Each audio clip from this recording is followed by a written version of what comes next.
Bien, mais merci beaucoup. Merci surtout au nom des 2500 salariés de Danone Produits Frais France, puisque ça récompense une entreprise, et qu'une entreprise, c'est avant tout une équipe, une somme d'hommes et de femmes qui s'investissent tous les jours, et qui s'investissent bien sûr pour une performance économique, mais j'aime bien ce qu'a dit Tristan avant, parce que c'est cher, ça fait partie de l'ADN du groupe auquel j'appartiens, aussi pour une utilité sociétale. On fête les 40 ans cette année du discours de Marseille, que Antoine Riboud, le père de Franck Riboud, avait proclamé entre guillemets devant l'assemblée du CNPF en mars 72, et il avait introduit ce concept de responsabilité, de double projet économique et social, en disant une phrase qui pour moi est assez emblématique: la responsabilité d'une entreprise ne s'arrête pas aux quatre coins de ses usines. Ça annonce le programme, et c'est vrai que quelque part, les trois initiatives que vous récompensez aujourd'hui, elles s'inscrivent dans cette lignée. Modestement, je crois qu'il faut rester aussi à la hauteur de sa tâche. En particulier une qui me tient à cœur, qui est Acteurs pour un lait durable, qui vise en fait à accompagner la transformation de la filière laitière aujourd'hui. On a 3300 éleveurs qui tous les jours produisent du bon lait pour qu'on puisse fabriquer des bons yaourts. Et ces 3300 éleveurs, ils ont quand même devant eux un défi à traverser avec nous.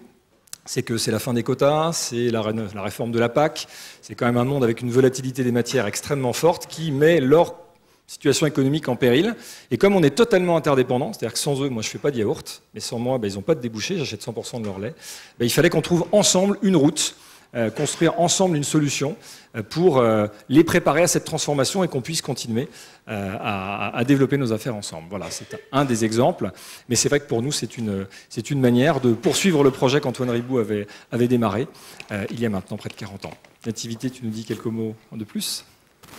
Oui, moi je voulais juste te dire que Daniel Carasso, qui est le fondateur de la marque Danone en France, a dit un jour une phrase qui m'a beaucoup inspirée, et je pense qu'elle symbolise bien ce que vous faites vous aujourd'hui, Groupe ESSEC. Il a dit qu'il fallait croire en ses rêves tout en veillant à bien garder les pieds sur terre.